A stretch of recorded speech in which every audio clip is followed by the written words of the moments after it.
Shmulik was very upset. He was feeling bad about something. So he went to his he went to visit his rabbi.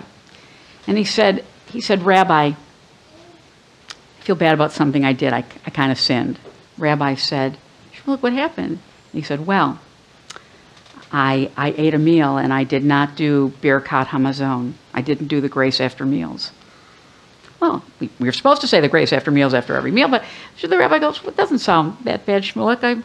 Why didn't you say the grace after meals? And he says, well, actually, because I had bread with dinner and I didn't wash. I didn't do Nitilat Yadayim before my meal, and so I didn't do grace after meals. And the rabbi said, well, that's odd, Shmulik. Why in the world wouldn't you wash your hands before you have bread? That's what we're all supposed to do. And he said, well, actually, because I was eating in a non-kosher restaurant.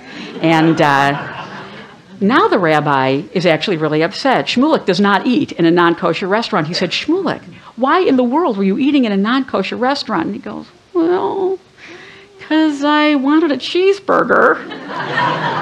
By this time, the rabbi is ripping his hair out. He can't believe this. He takes Shmuel by the hand. He says, Shmuel, please tell me, why on earth didn't you just go and eat in a kosher restaurant? And Shmuel goes, because there weren't any open on Yom Kippur.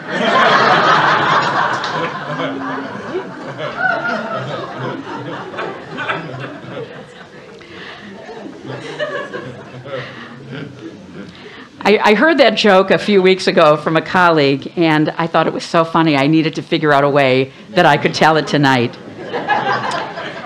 But on a serious note, what I want to share this evening has to do with the importance of ritual in keeping us sane and hopeful, even in the most unsettled times.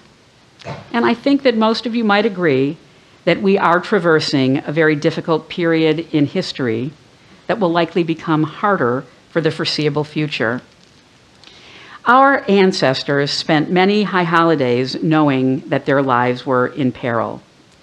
The fact that we are here right now, carrying on their traditions, means that something powerful ushered them through some truly horrific times.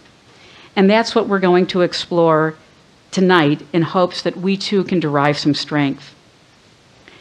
Since the destruction of the Second Temple in 70 CE, Rabbinic Judaism has created thousands of rituals, like washing your hands before we eat bread or saying grace after meals, that give helpful structure to our daily lives. A modern-day Jew picks and chooses. That said, there are two major ritual moments associated with biblical holidays framing the Jewish year that are essential to shaping a Jewish identity: Passover and Yom Kippur. Tonight I'm going to do something radical. With Israel on the brink of war, a monumental election in America less than a month away, and incessant extreme weather events, I'm going to talk about Yom Kippur on Yom Kippur. About 50 years ago, a Pew-like study of American Jews revealed that the most widely observed Jewish ritual among secular Jews was the Passover Seder. It is true that not all Seders involve a deep exploration of the text of the Haggadah or singing until the wee hours of the morning, but the fact that families gather for this annual banquet and encourage their children to ask questions about matzah, dipping, and bitter herbs, that the afikomen is hidden for children to find, that we invite the prophet Elijah into our homes, that parents and grandparents prepare foods especially associated with this holiday, are very powerful memory makers. And somewhere in there, even if it's subtle, is the message that God redeemed us from slavery to live as a free people so that we could be agents in helping other enslaved peoples know the blessings of freedom to live, worship, and thrive. The second annual ritual that binds us as a people is Yom Kippur, right now. There are those who intentionally enter a synagogue but one time a year on this night. A surprising number of people who do not attend synagogue at all choose to fast. Everyone in this room tonight has personal reasons for being here that are yours alone to cherish. What I hope we'll do in our brief time together is help all of us appreciate some of the nuances of Yom Kippur that will add to the richness of our personal observances. The original title of this sermon was Knowing God Through Time, Truth, and Love, because everything that happens on this holiest day of the year can be distilled down to those three aspects of God. The Jewish God not only defies time, God is manifest through time. Eli Sheva, the name Eli Sheva, my God is 7. Translated, my God is the day of rest. The Sabbath day that we are charged to remember and keep holy every week, that was described by Rabbi Abraham Joshua Heschel as a taste of eternity, is so because God is eternal. God is also manifest through truth, emet. In Jeremiah chapter 10, it explicitly says, Adonai Elohim emet. Adonai is truth. Not the kind of truth that can be debated, distorted, or misinterpreted. It's the truth that is revealed long after the debaters, the distorters, have withered away. It is the truth about each of us that can only be fully known when our time on earth is done.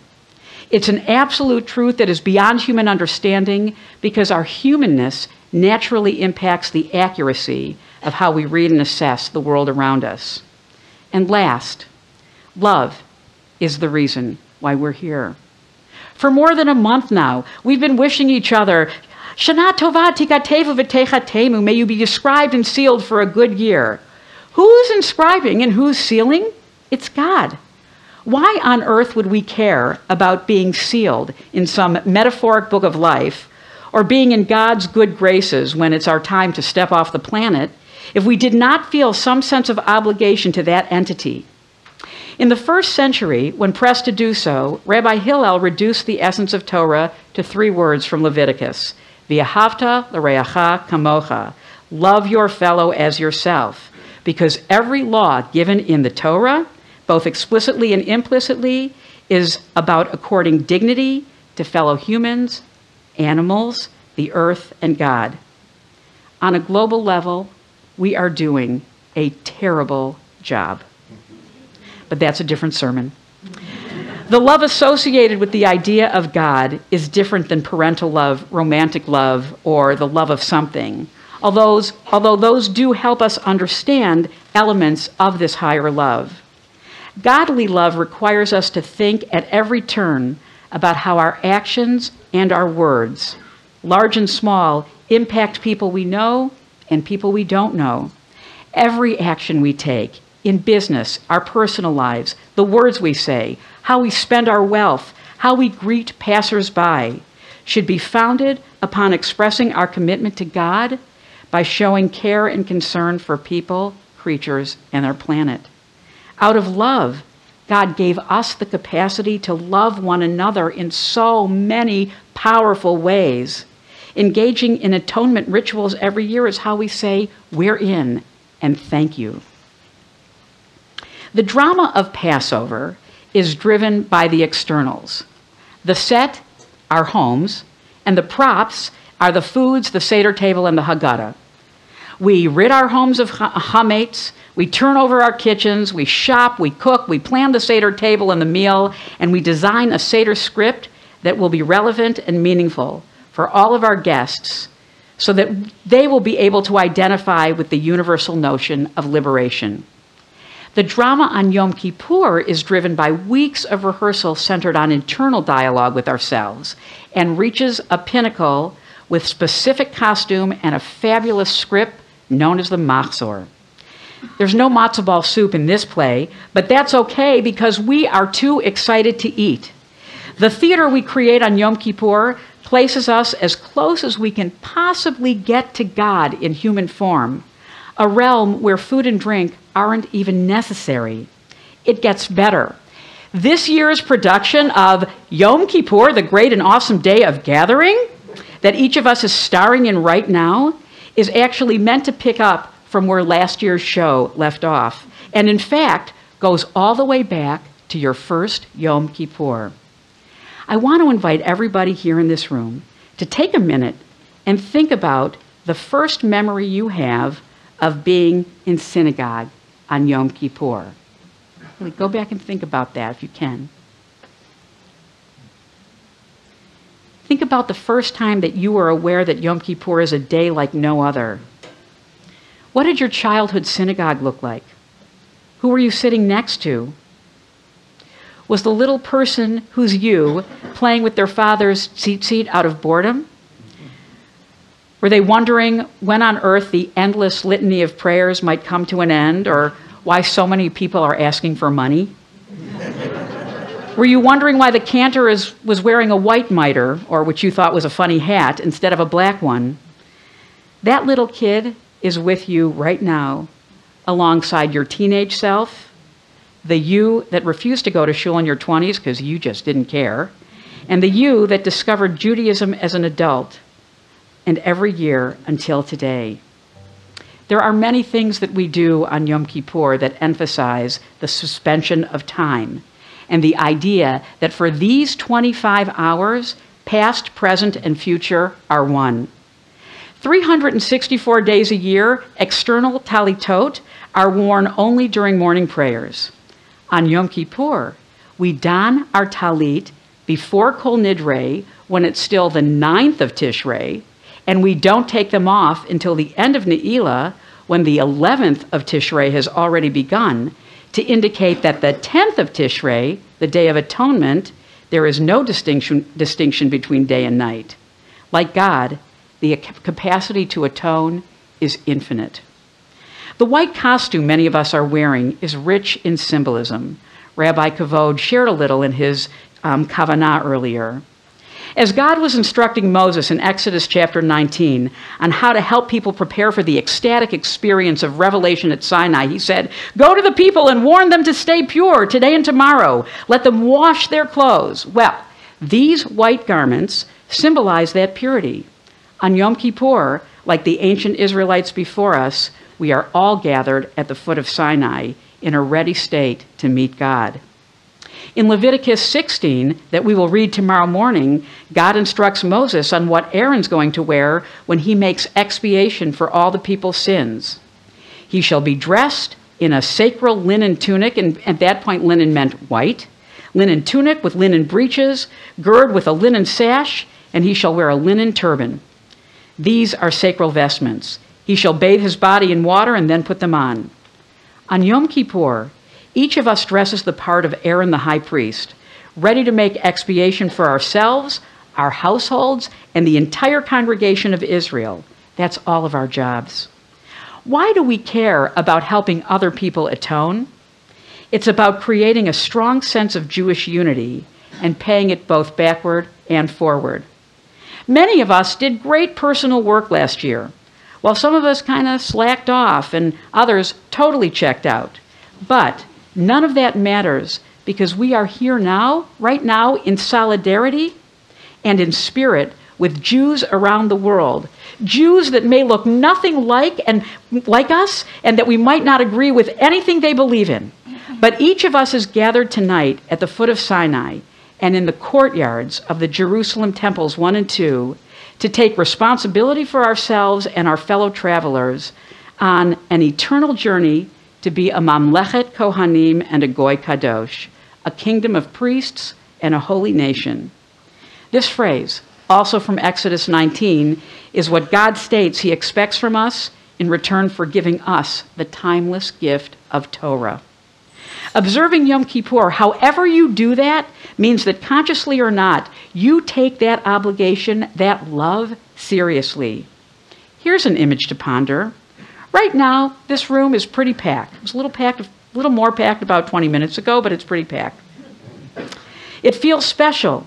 Every synagogue and Chabad house, and there's lots of those, in Orange County is full tonight. Every synagogue in Southern California, throughout the state, across the nation, and around the world has drawn the Jewish community close. This is a massive Jewish homecoming that is not compromised by our differences in theology and lifestyle, because in the end, we are all on the same path to live the most meaningful lives that we can. The centerpiece of the Yom Kippur Musaf service tomorrow will be a reenactment of the Avoda ritual that's prescribed in Leviticus 16. This highly decorated service is a play within a play that depicts in detail how communal atonement actually played out when we had a temple in Jerusalem with a full priesthood and Levitical staff. As the Machzor was being designed over the last 1,600 years, the genius behind reenacting the Avoda ritual was that in partners with Jews living in exile all over the world, we could transcend time and space in our minds. Telepathically, we are all worshiping in the idealized Jerusalem temple together, experiencing the deep intimacy with God that was possible there. Different time zones, they don't matter. This virtual temple that has been erected for centuries, every Yom Kippur, was visited by your parents, your grandparents, and every generation that led to the creation of you.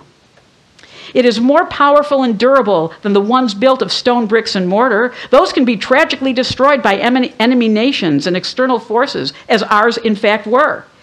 The eternal temple that Jews have been willing into existence for more than 1,500 years defies the material. The framework of this holy space is the power of our spirits, our imaginations, and our longing, the indomitable parts of us that don't erode with age or time, just like God. Our white garments also symbolize the costume of our birth and our death, emphasizing the circular rather than linear nature of life. They symbolize the purity with which we all entered the world as babies before the hard knocks of life shaped us, and they are the costume of our death when we will be buried in a white linen shroud and absolved once and for all for the errors of our ways.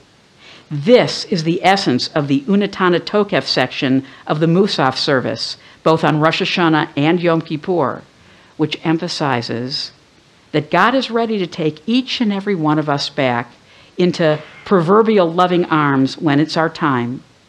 All the ritual tools that Judaism provides to help us get ready for this day, hearing the shofar every morning in Elul, the additional slichot prayers added to our liturgy, the special haftarot chanted on preceding Shabbatot, these are merely reinforcement tools. It is the personal growth decisions that we must make every day of our lives that tell our true story, that define the dash that lies between our date of birth and death. What that dash says about our lives is within our worldly control, and these high holidays emphasize that every moment of every day of our lives, we have the opportunity to finesse it.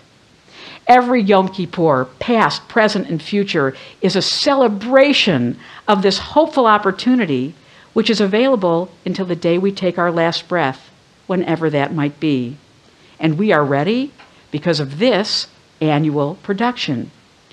The theater of Passover and Yom Kippur run in constant repertory. Our liberation story that we reenact every springtime is essential in shaping every Jewish person's life purpose, whether they were born into the faith or they chose it. The core of Jewish identity is belief in our kishkas, that we must maintain the capacity to be sensitive to struggle. Everyone's struggle, including our own. Jews are freedom fighters on two fronts, because people will be people, power hungry, greedy, insecure, and violent. Some part of humanity will always need to be liberated from tyranny and oppression somewhere. We see ourselves as God's agents to help make that happen when we're in a position to do so.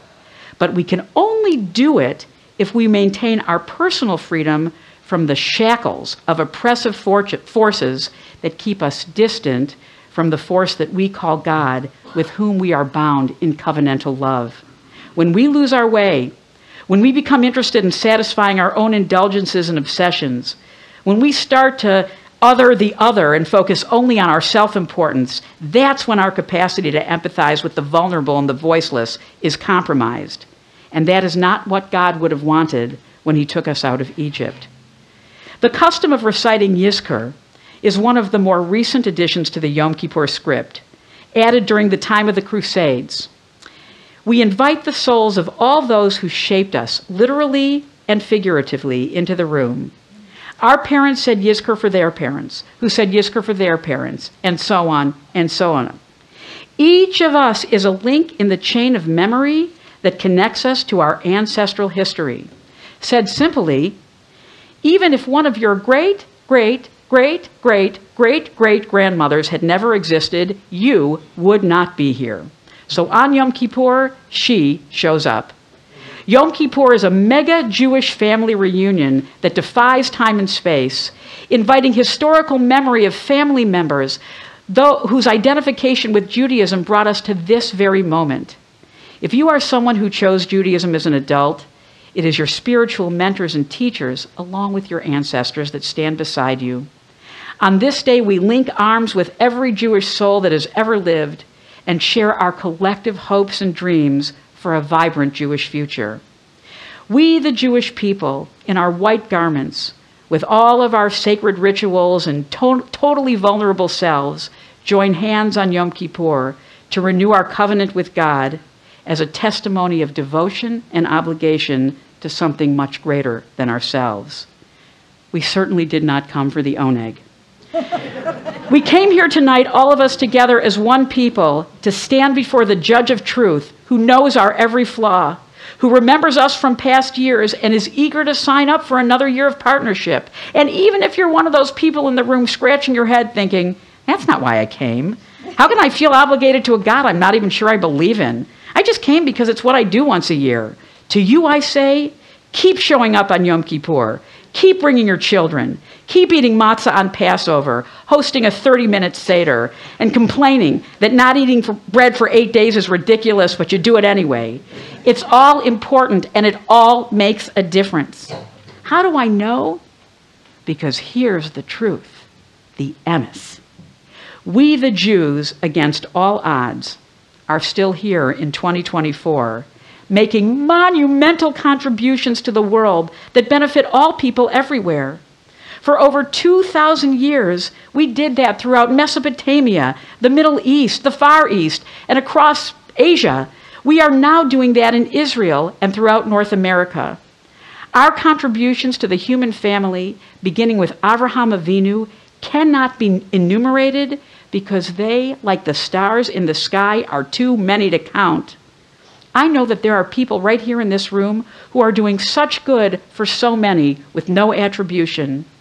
Most of the stunning contributions that Jewish men and women have made to help people everywhere in the world become healthier, better educated, and cultured have never been properly attributed. Or worse, they've been completely wiped away from historical annals. We were, are, and always will be small in number because in every generation, there will be forces committed to our destruction out of envy and ignorance. We know that. We expect that. We're actually living it in real time, again, right now. Right now. But twice a year, we build our sets, practice our parts, put on our costumes, take out our scripts, and come together at dining room tables and in synagogues around the world. These rituals enrich our hearts and our minds so that that little dash on our matzevot, our gravestones, is that much brighter and more resonant. I read of a man who stood to speak at the funeral of a friend. He referred to the dates on this tombstone from the beginning to the end. He noted that the first date came the birth and spoke of the following date with tears, but said that what mattered most of all was the dash between those years. For that dash represents all the time they spent alive on earth, and now only those who loved them know what that little dash is worth. For it matters not how much we own, the cars, the house, the cash. What matters is how we lived and loved and how we spend our dash. So think about this long and hard. Are there things you'd like to change? For you never know how much time is left that still can be rearranged. To be less quick to anger, to show appreciation more, and love the people in our lives like we have never loved before. If we treat each other with respect and more often wear a smile, remembering that this special dash might only last a little while. So when your eulogy is being read and your life's actions to rehash, would you be proud of the things they say about how you lived your dash?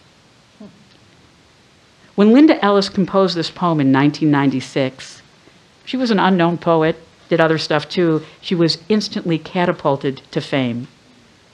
It's called The Dash. Did she know about our Jewish tradition of focused renewal and repentance and reflection every year?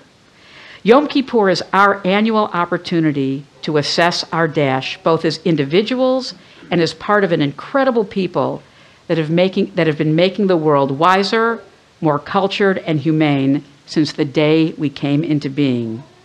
We do these rituals every year in memory and in honor of all those who came before us, and as a future blessing to the progeny we do not yet know.